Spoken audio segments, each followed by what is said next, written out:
Today, we want to talk about some more contours and level curves. We got into contours and level curves last time. This is contours and level curves. What we do is we have three variables, and we say, no, make one of those variables constant for a bunch of different values. It's very similar to the stuff that we did with integration. Integration is multiplication, but one of our factors is continuously variable. I said I would say that a lot. There it is again. And so what we did was we made one of the continuously variable factors constant for a little bit. And that's what we're doing here. We make one of the three variables, x, y, or z, constant for a little while. And then just do that over and over again until we get an idea of what the surface looks like. So we look at level curves by fixing one of the values of one of the variables. Fixing one of the variables, making it constant. We had already started building our library of surfaces with equations of degree 1. We talked about equations of planes. An equation of a plane is an equation of degree 1. Just as a reminder, when we say degree 1,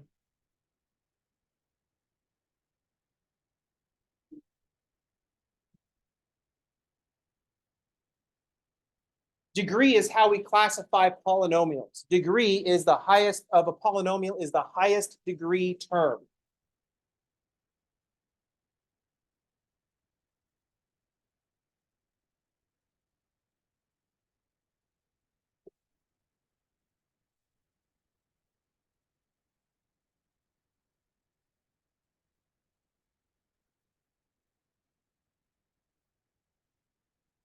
So the degree of a polynomial is the degree of the highest degree term. So if we say an equation is degree 1, that means the biggest exponent we're going to see on a variable is 1.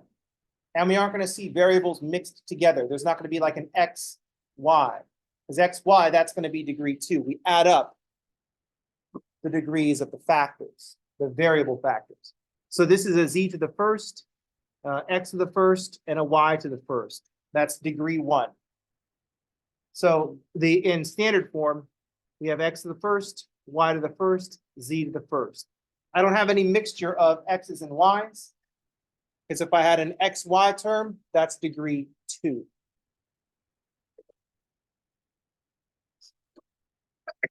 Pleasure. Thank you.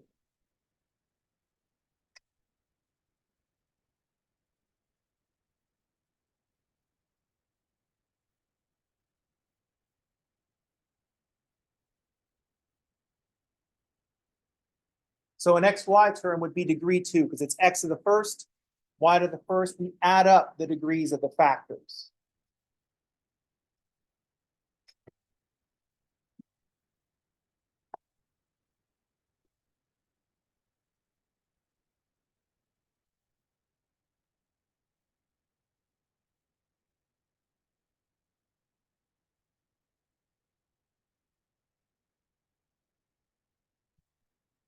Degree is how we classify polynomials.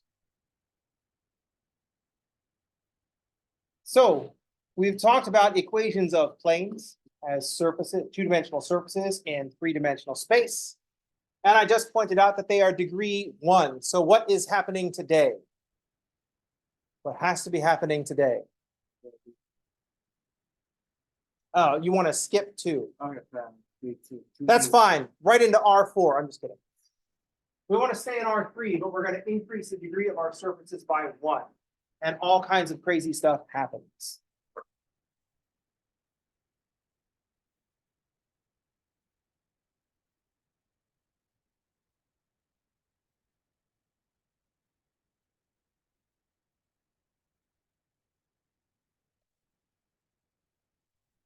We want to look at equations of degree 2.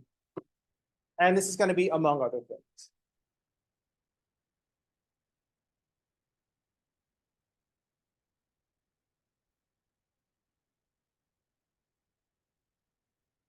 So we're going to look at equations where I have x squareds, y squareds, and z squareds.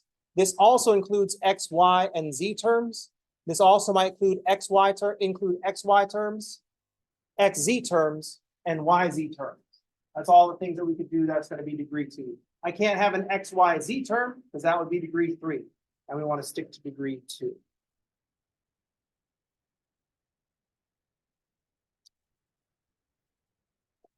So here we're allowed to use x squared and x. 1 is less than 2, so at x to the first, we're still a degree 2. If there's an x squared and an x term, that's still degree 2, just like we saw with polynomials, with quadratic functions. There could be a y squared and a y term. There could be a z squared and a z term. There could be an xy term, an xz term, and a yz term. Everything with degree 2. There could also be constants.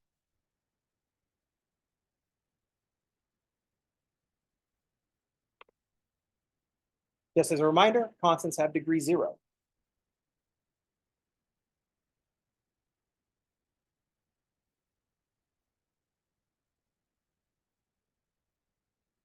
So in the ax squared plus by, ax plus by plus cz equals d, that d term, that constant is degree 0. We're not thinking of it as d to the 0. It's not a variable. It doesn't get an exponent. It's just d. And it's like dx to the 0 power. It's a 0 degree term.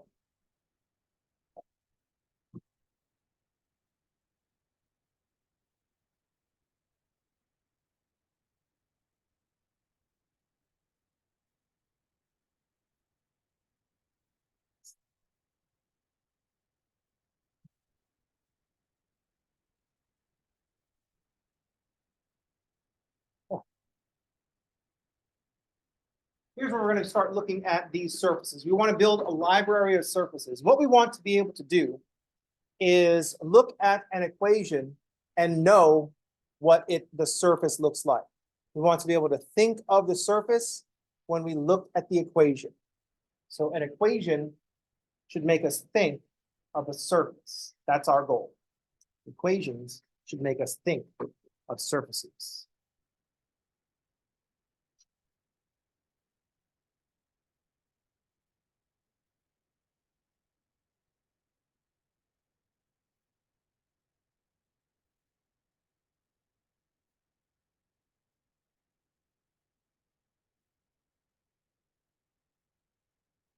We want the equations or functions to make us think of or see surfaces in R3.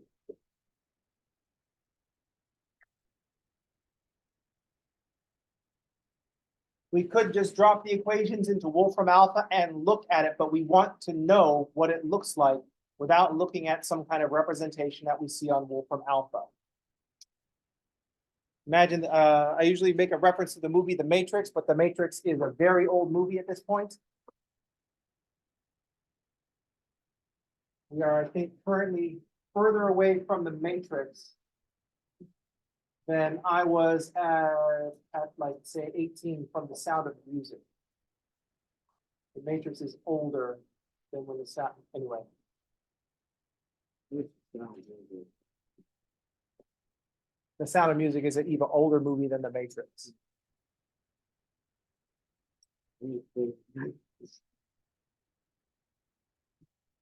All right, so we need to picture some surfaces in R3. That's our goal. What we had before, the one that we looked at on Friday,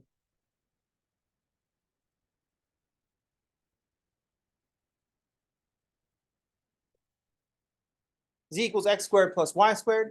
This one was a circular paraboloid. So we call this a circular paraboloid.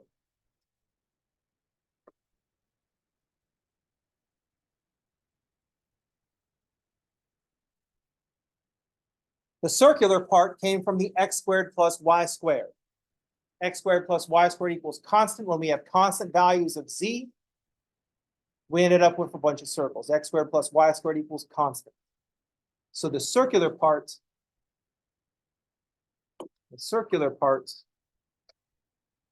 is where we have constant values of z.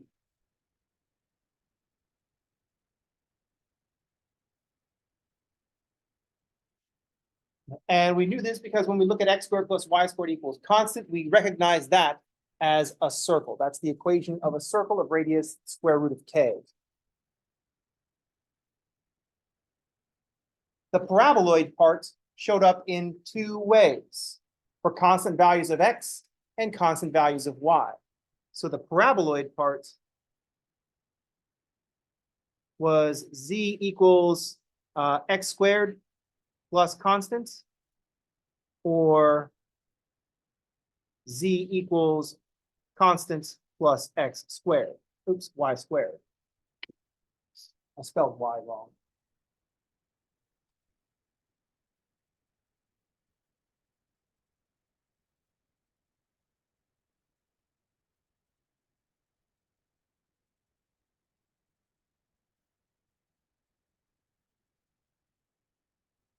So in those two views, we got the same parabola, and then from the top view, we get all these circles. So our ability to picture these level curves is going to depend on how we can visualize our quadratic equations, our degree 2 equations. So we're going to drop this back one level and talk about conic sections.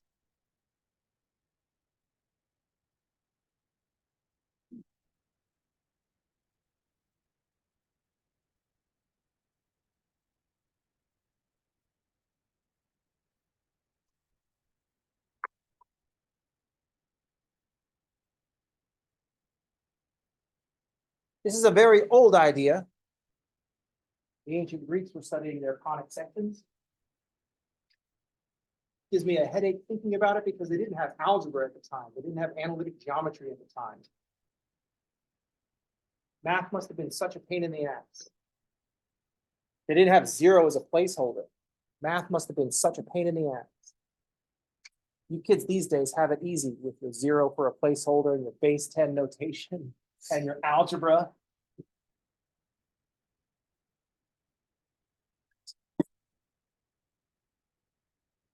So we want to talk about conic sections. A conic section is the intersection of a plane and a double cone.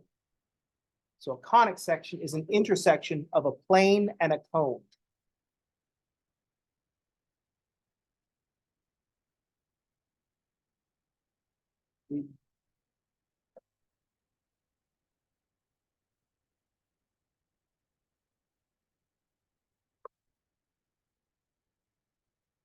Conic section is an intersection of a plane and a double cone, a cone going up and a cone going down.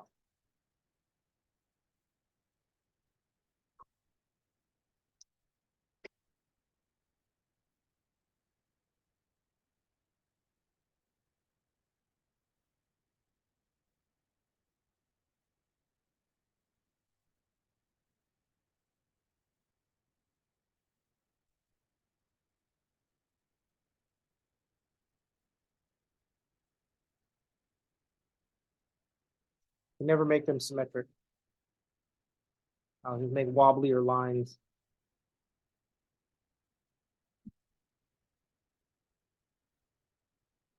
The blurrier I make it, the more symmetric it becomes. So what we're going to do is we're going to take this double cone, an impractical cone. The top one will hold the ice cream, the bottom won't let the ice cream fall out the bottom. And what we're going to do is we're going to intersect a plane with this cone, and that will produce a conic section.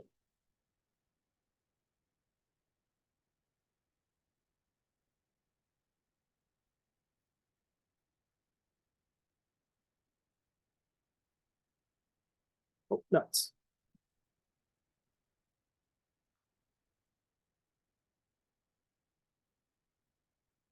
Rather than try to draw it, here is a plane intersecting a cone. We get 3 different types. I know there's four shapes there, but we get 3 different types. We get an ellipse, we get a parabola, we get a hyperbola. Circle is just a special case of the ellipse. Ellipse is what when we come in and the plane intersects the cone, so it kind of like hits both sides of the cone. It comes in at an angle that hits both sides of the cone. The circle is just a special case of that, where we go perpendicular to the circle of the cone, to the plane above and below which the cone sits. You know, this is why I have the picture, so I have to describe it. So that circle is when we go cut through the cone, parallel, let's say, to the XY plane. If I start angling that, I get an ellipse until that plane cuts through the cone and is parallel to the side of the cone. Once that plane gets parallel to the side of the cone, then we get a parabola. After that, the plane is going to hit both parts of the cone. Now, once it's parallel, it's just hitting the cone once, making a parabola. And then once we go past parabola, that plane will hit two parts of the cone.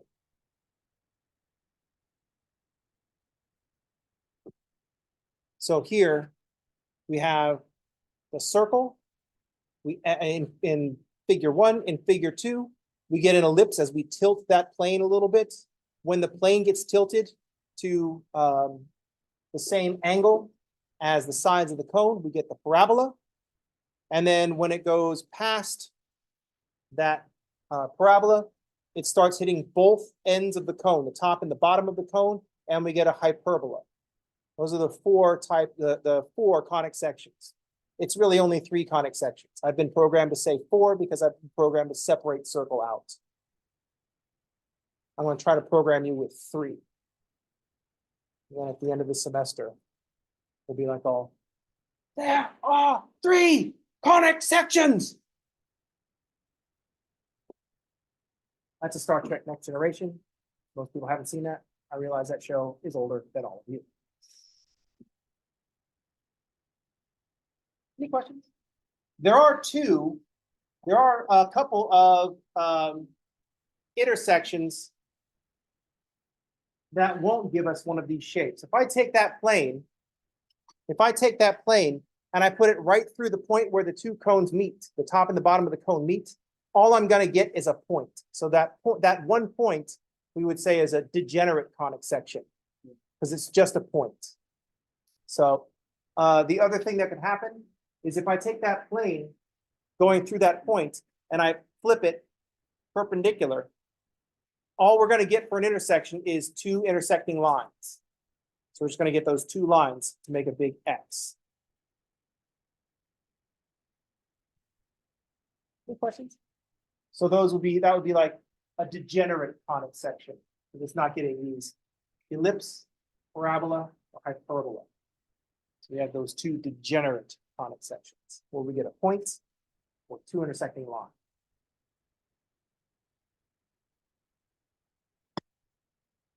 We'll say a point or a big X, but I don't want to say X anymore because a certain person has fucking ruined that letter because it just attaches it to everything. Yeah, I can't wait to go on to X and X. Dumbass. All right. So we need to recognize these conic sections. We know how they're formed geometrically. We want to recognize them in their equations. So some of these we know already. We got ellipse, we got circle, which is a special case. We got parabola, special case of an ellipse. We got parabolas, and we got hyperbolas. So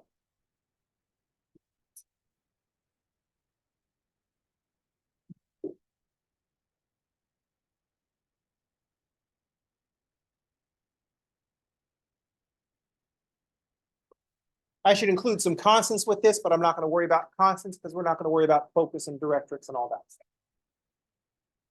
But we get a parabola when we have y to the first, x to the second, or the other way around.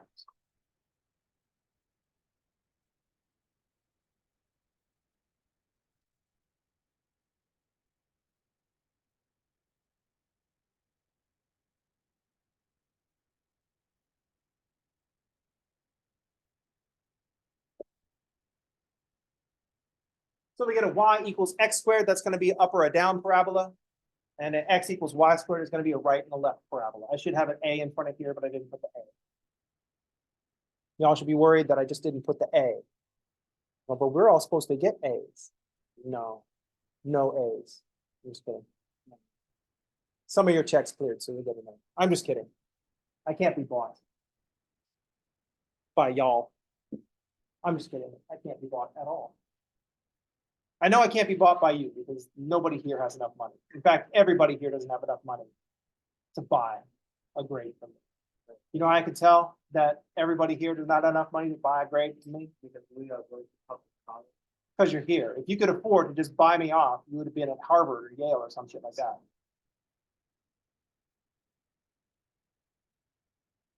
So parabola, the interesting thing about parabola is that with the x, there's an x and a y, but only one of them is getting squared. Only one of them is getting squared. We know circle is x squared, and I'm going to do the most basic ones, plus y squared is equal to r squared. There's a circle of radius r centered at the origin.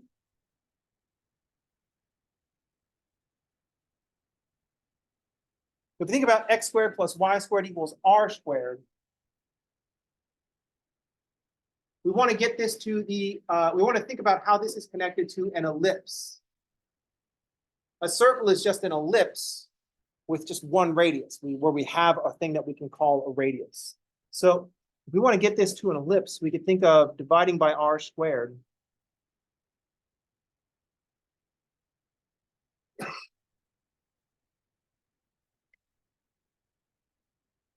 I have x squared over r squared plus y squared over r squared is equal to 1.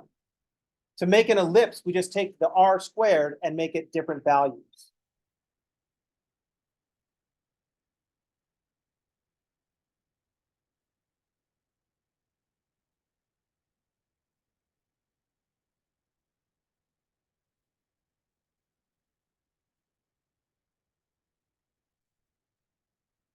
So the equation for an ellipse is going to be an x squared plus y, x squared over a squared plus y squared over b squared equals 1. Having those different denominators is going to squish our circle in one of the directions.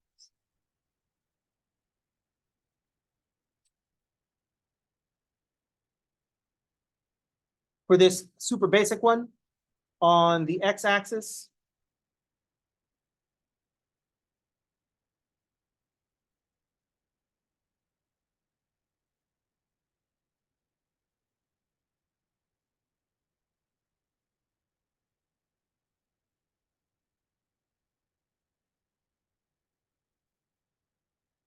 That's what we,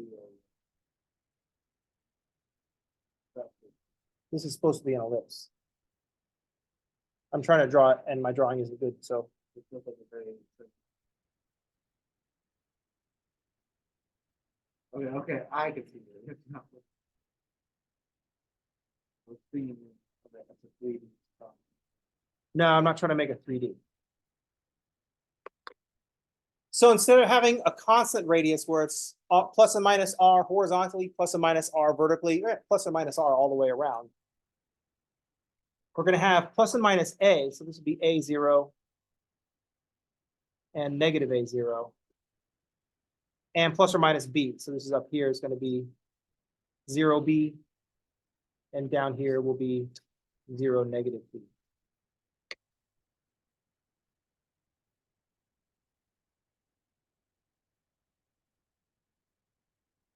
So we get this ellipse. We get a circle if a and b are equal, because I got r plus minus r on both of them.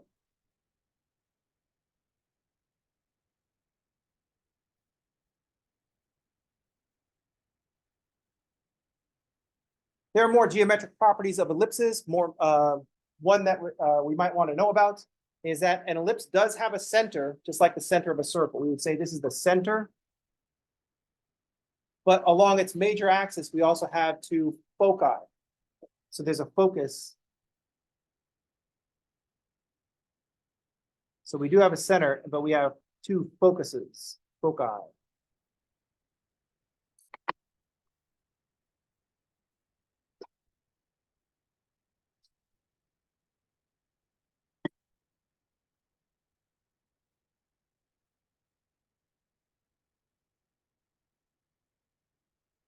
Most importantly, right now, for our purposes, for our library of surfaces that we want to build to, that when we see x squared plus y squared, x squared over a squared plus y squared over b squared, you want to picture that as an ellipse. And you want to picture an ellipse as a circle that's just been squished. Or think of a circle as an ellipse that's symmetric.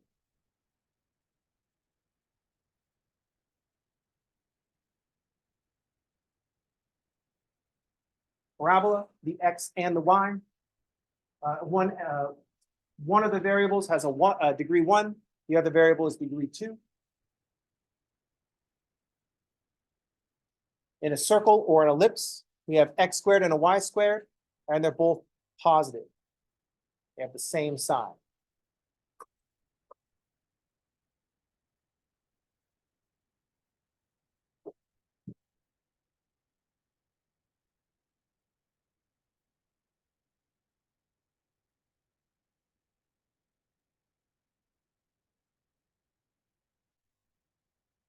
To make hyperbolas, we just make one of the terms negative. So x squared over a squared minus y squared over b squared, this will produce a hyperbola. Hyperbola looks like, I'll have a picture of one in a minute.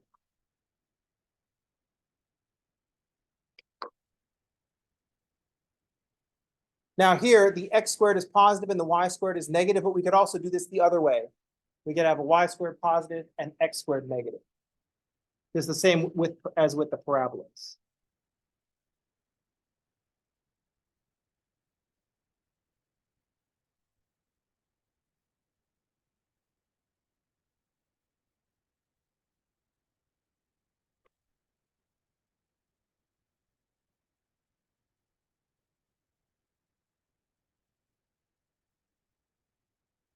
Now notice I went with the most basic ones. I only have x squareds, but another thing that could show up in one of these equations is an x term.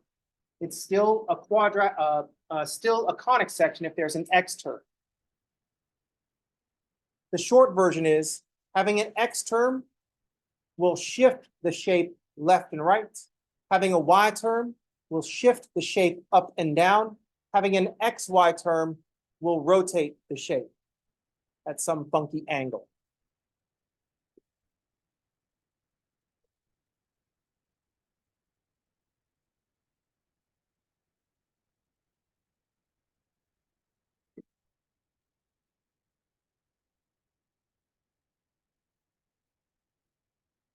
If there's an x term, we shift the whole thing left and right. We move the center. Imagine moving the center. If there's a y term, shift up and down.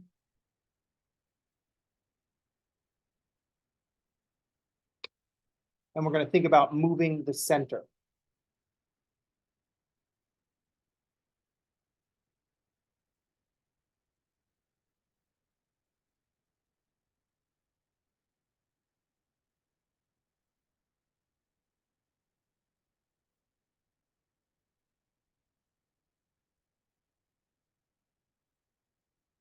If there's an xy term, right now I've only got two because I'm thinking about curves in two-dimensional space.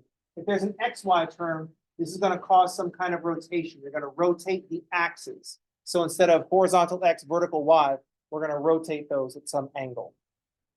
What angle? Don't ask too many questions.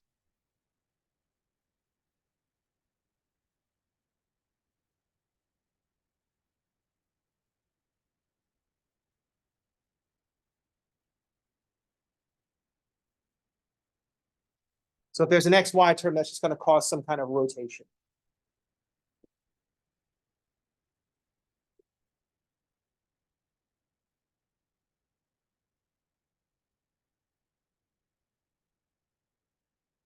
Am I oversimplifying a little bit?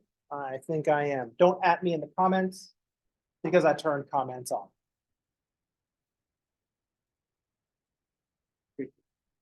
What? You also may notice that I went to Wikipedia to look some stuff up. That's because this is math stuff. You can look up math stuff on Wikipedia because nerds are going to let incorrect math stand. They're not going to let that stand for very long. I'd be like on the entry for pi, it's like, well, pi is exactly equal to 3 because, and then just make up some reason. And that will get taken down and you'll get banned from Wikipedia right away. No one's gonna let that stand.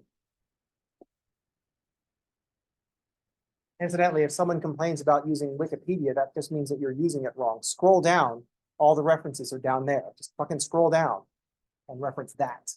You know what I mean? I worry sometimes. I worry that like modern students don't know how to properly cheat. That's why you get caught.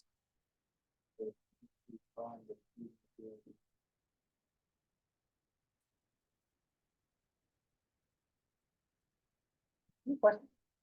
Comment? How do you cheat with Wikipedia? Not like some. I don't know how you would cheat with Wikipedia, but here's how you would cheat with Wikipedia. You would look something up on Wikipedia and just trust that the reference is correct. Scroll down, because there's all these little references. You just scroll down and use the reference. The references are all down at the bottom. Just grab that and say, I referenced this work. Like, oh, interesting. Where'd you find that? And you'd be like, oh, fucking Wikipedia. What do you think about it? I totally read it, and not just Wikipedia. That's right. I totally read it. It's not like most of the reference is behind the paywall. Yeah. Not a book. So incidentally, the easiest one to deal with is the X and Y term. If they're an X and Y term, you just rewrite and you have to move the center. Complete the square.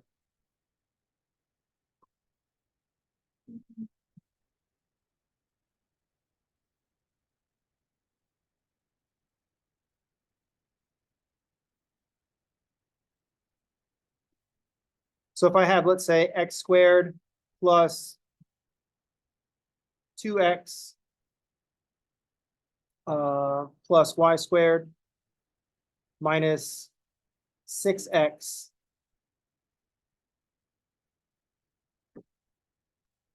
I'm not going to be able to make it work out. You see, it's going to be plus 4 and 9, 13 equals 3.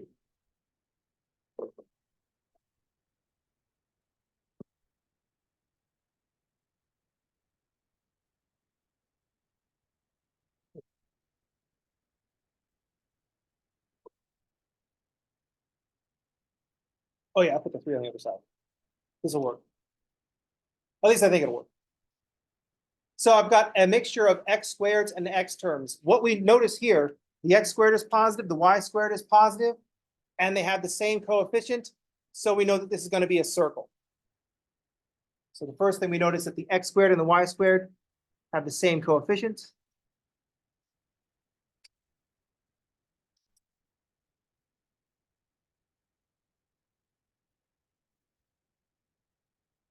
And they're both positive. So we get circle. The x term and the other x term, which was supposed to be a y term,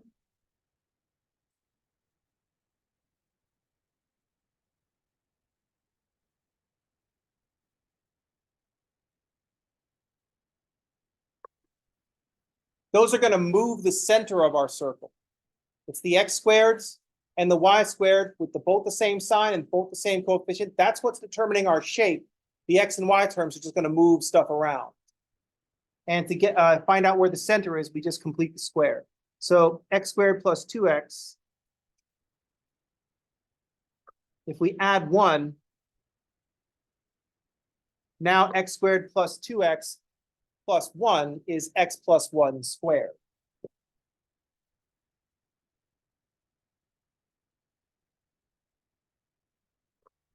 And then the y squared minus 6y.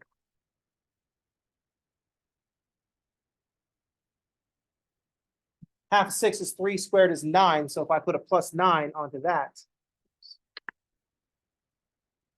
I'm not following my colored pen protocol. Nothing turned into a plus 1. I'm putting that on there. I'm attaching a plus 1 because if there's a plus 1 over here, then I can make a square. Then y squared minus 6y. I look at the minus 6 and I say if there's a plus 9 here, then these 3 terms will make y minus 3 squared. I still have an x squared term and a y squared term. We still have the same coefficients. We still have a circle. We just moved it around. Now I can't just add 1 and add 9.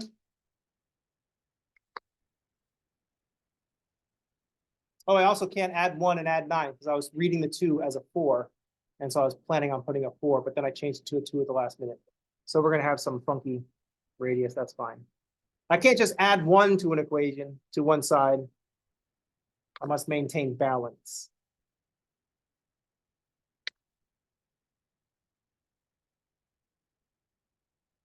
So now we can see we have a circle of radius square root of 13, and the center is at -1, 4, -1, 3.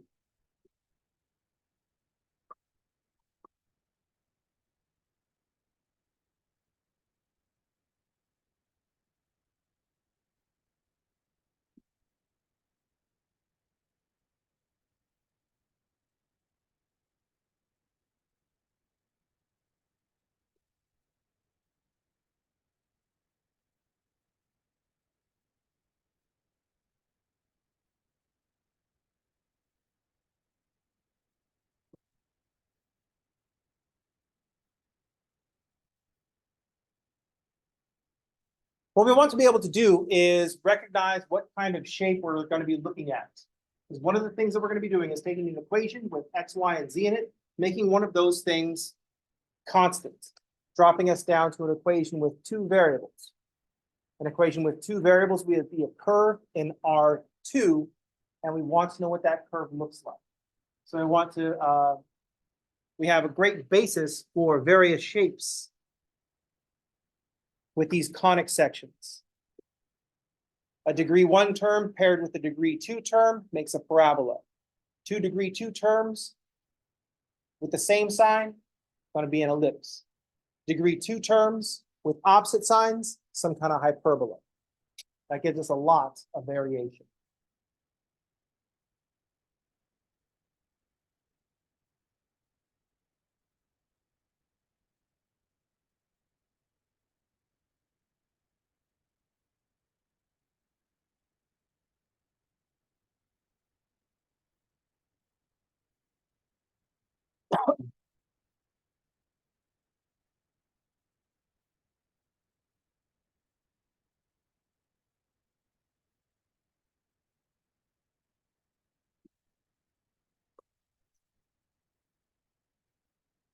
One of the techniques that we have from before is to write our equations as functions, solve for one of the variables so that we can picture what our function looks like, or what our equation looks like. So if I solve this for y, I'll add x squared over a squared to both sides. I'll take the square root, then multiply by b. So y plus or minus from the square roots. The square root of b squared is just b. Absolute value of b, I guess, if we want to be correct.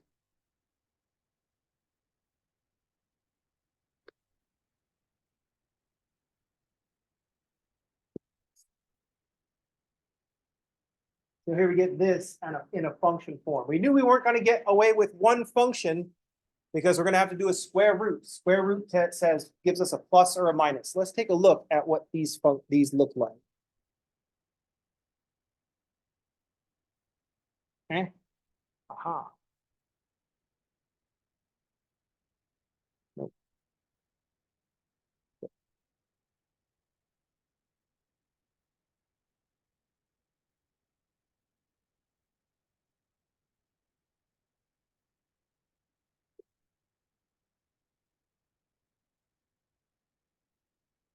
So here we have the top and bottom. Here's y is b square root of 1 plus a squared over a squared.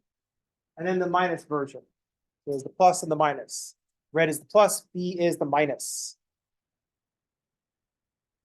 If we had switched this the other way around, if I solve for x, then the same thing happens like when we have parabolas. If we solve for x, then instead of up and down, we're going to get left and right. So here are the graphs if we get left and right.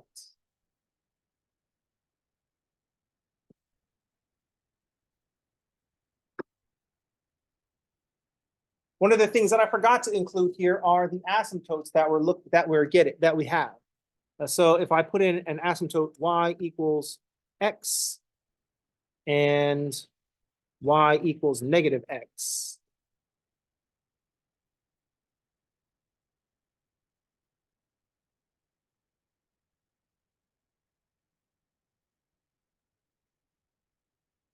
There are the two asymptotes. Asymptotes. And these will be the same for our y equals. Any questions? One of the interesting things that we get by looking at these hyperbolas, is when we look at the equation y equals the square root of 1 plus x squared, we have the square root of something squared. We have the square root of something squared. If I just had the square root of x squared, what function do I get? What is the square root of x squared equal to? What is the square root of x squared equal to? Just x? X squared. Square root of x squared is plus or minus x? Absolute value of x. So the square root of x squared, the x squared makes everything positive, and then the square root just finds the square root. So the square root of x squared, this first one, I'm pointing like if I point here, it'll make my finger show up on the screen. If we take this first one here, we have a square root of x squared. We have the square root of x squared. If we simplify that square root of x squared, take out that 1 plus part, we'll get the absolute value of x. And one of the things that we know is if we take that hyperbola and slide it so that it goes right through the center, then we just get those two x's, or that one big x, an absolute value on top and an absolute value on the bottom. So that's one of our degenerate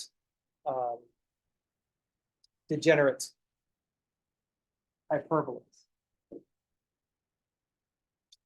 What we want to think about look at is what happens if I vary the parameters b and a. So if we look at what happens when we vary b, we see that the two branches get further apart and it gets a little bit steeper. The two branches get further apart and it gets steeper.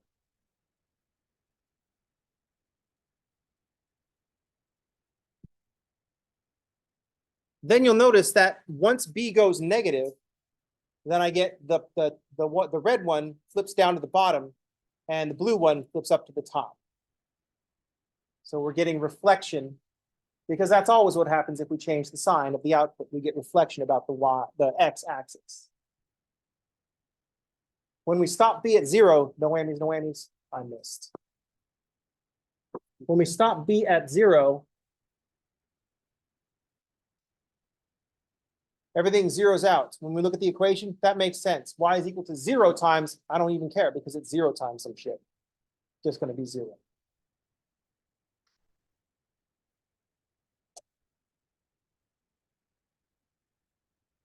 Stop it at 1. Big money, no whammies.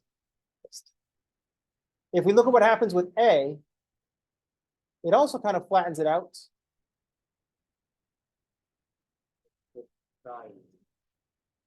But here, when A changes sign, we don't really see what's going on because of the vertical symmetry. So it is flattening out. And then when it gets to the middle, it flips around. And it flips around. We don't see it flipping around, but it's flipping around. We know that it's flipping around because what we're doing is we're changing the sign of the input. When we change the sign of the input, that creates a horizontal reflection. Any questions? Then you put both of them in motion. And you concentrate on the shapes as they change. Focus on the shapes as they change. Focus on the shapes as they change. Now feel your eyelids getting heavy. Feel all the tension melt from the top of your head down through your neck. I'm just kidding. I'm not going to try to steal money from y'all. My baseline assumption is y'all won't have. That's it for today. I will see you all on tomorrow. Everybody have a good day. Study your conic sections and thanks for playing.